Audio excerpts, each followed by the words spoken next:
यदा यदा हि धर्मस्य ग्लानिर्भवति भारत अभ्युत्थानं धर्मस्य तदात्मानं सृजाम्यहम् परित्राणाय साधूनां विनाशाय च दुष्कृतां धर्म संस्थापनार्थाय संभवामि युगे युगे। भगवान कृष्ण ने गीता में कहा है कि जब जब इस पृथ्वी पर धर्म की हानि होती है और अधर्म आगे बढ़ता है तब तब मैं पृथ्वी पर अवतार लेता हूँ। सज्जनों और साधुओं की रक्षा के लिए, दुर्जनों और पापियों के विनाश के लिए और धर्म की संस्थापना के लिए मैं हर युग में अवतार लेता हूँ। जैसा कि आप सभी जानते होंगे, अभी तक भगवान विष्णु धरती पर 9 बार अवतरित हो चुके हैं। इनमें पहला अवतार मत्स्य अवतार तथा दूसरा अवतार कूर्म अवतार है। भगवान विष्णु के प्रथम 2 अवतारों की वीडियो आपको इस वीडियो के डिस्क्रिप्शन में मिल जाएगी, कृपया उन दोनों वीडियो को भी जरूर देखें। भगवान विष्णु का तीसरा अवतार वराह अवतार माना जाता है। आज हम भगवान विष्णु के वराह अवतार की कथा आपको बताएंगे, तो चलिए बिना देरी किए इस वीडियो को आगे बढ़ाते हैं। एक समय महर्षि कश्यप तथा उनकी पत्नी दिति से कई पुत्रों का जन्म हुआ जो दैत्य प्रजाति के थे। उनमें बड़ा पुत्र हिरण्यकशिपु तथा छोटा पुत्र हिरण्याक्ष था। दोनों भाई अधर्मी रूप कार्य करते थे और देवताओं को क्षति पहुंचाने का प्रयास करते थे। अधिक शक्ति पाने की लालसा में एक बार हिरण्याक्ष ने ब्रह्म जी की तपस्या की। उसके तप से ब्रह्मदेव प्रसन्न हुए और उन्होंने उसे वरदान दिया कि वह देव, दानव तथा मानव किसी के भी हाथों से पराजित नहीं होगा और ना ही किसी युद्ध में मारा जाएगा। अपनी शक्ति के बल पर अब उन दोनों भाइयों ने इंद्रलोक पर भी अपना आधिपत्य स्थापित कर लिया। एक दिन उन्होंने विचार किया कि देवताओं की शक्ति पृथ्वी पर उपस्थित ऋषि मुनियों के तप, यज्ञ, हवन तथा दान कार्यों इत्यादि से मिलती है। इसीलिए हिरण्याक्ष ने पृथ्वी को समुद्र में जाकर छिपा दिया। इस कारण सृष्टि का संतुलन संकट में पड़ गया।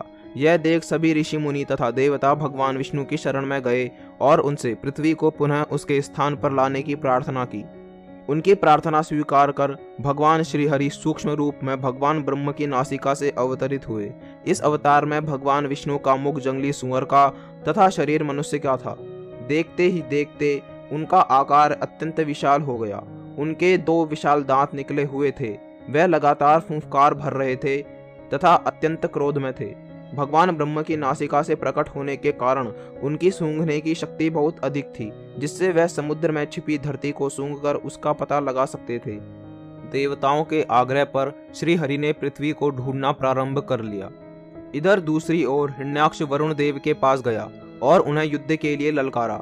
इस पर वरुण देव शांत भाव में बोले, तुम महान योद्धा और शूरवीर हो, तुमसे युद्ध करने के लिए मेरे पास शौर्य कहाँ।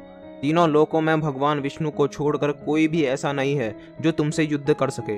अतः उन्हीं के पास जाओ, वही तुम्हारी युद्ध की अभिलाषा को शांत करेंगे। इसके बाद हिरण्याक्ष ने देवर्षि नारद के पास जाकर भगवान नारायण का पता पूछा। देवर्षि नारद ने उसे बताया कि नारायण इस समय वराह का रूप धारण कर पृथ्वी को रसातल से निकालने के लिए गए हैं। यह सुनकर हिरण्याक्ष रसातल में पहुंचा। वहां उसने देखा भगवान वराह अपने दांतों पर रखकर पृथ्वी को ऊपर ला रहे थे। उन्हें देख हिरण्याक्ष ने वराह भगवान से कहा, अरे जंगली पशु, तू जल में कहां से आ गया? मूर्ख पशु, तू इस पृथ्वी को कहां लिए जा रहा है? इसे तो ब्रह्म जी ने हमें दे दिया है। रे अधम, तू मेरे रहते इस पृथ्वी को रसातल से नहीं ले जा सकता। तू दैत्य और दानवों का शत्रु है, इसीलिए आज मैं तेरा वध कर डालूंगा। पर भगवान विष्णु ने उसकी तरफ ध्यान न देते हुए रसातल से बाहर निकलकर धरती को समुद्र के ऊपर स्थापित कर दिया। हिरण्याक्ष उनका पीछा कर रहा था, अपने वचन बाणों से उनके हृदय को भेद रहा था। भगवान विष्णु धरती को पानी से बाहर लाए और तब हिरण्याक्ष की ओर ध्यान दिया, लेकिन हिरण्याक्ष अब भी भगवान विष्णु को अभद्र बातें बोले जा रहा था। कुछ देर उसकी वाणी को सहन करने के बाद अब भगवान विष्णु को क्रोध आ गया और बोले, बेकार की बातें करनी आती हैं या युद्ध करना भी आता है? मैं तुम्हारे सामने खड़ा हूँ, तुम क्यों नहीं मुझ पर आक्रमण करते? आओ, बढ़ो आगे, मुझ पर प्रहार करो। यह सुनकर हिरण्याक्ष की रगों में बिजली दौड़ गई। वह हाथों में गदा लेकर भगवान विष्णु पर टूट पड़ा। भगवान विष्णु के हाथों में कोई अस्त्र शस्त्र नहीं था। उन्होंने दूसरे ही क्षण हिरण्याक्ष के हाथ से गदा छीनकर उसे दूर फेंक दिया। हिरण्याक्ष को इतना क्रोध आया कि वह हाथ में त्रिशूल लेकर भगवान विष्णु की ओर झपटा और देखते ही देखते भगवान वराह और हिरण्याक्ष के मध्य भयंकर युद्ध होने लगा। भगवान विष्णु ने शीघ्र ही सुदर्शन चक्र का आवाहन किया। चक्र उनके हाथों में प्रकट हुआ। उन्होंने अपने चक्र से हिरण्याक्ष के त्रिशूल को टुकड़े टुकड़े कर दिए। हिरण्याक्ष अपनी माया का प्रयोग करने लगा।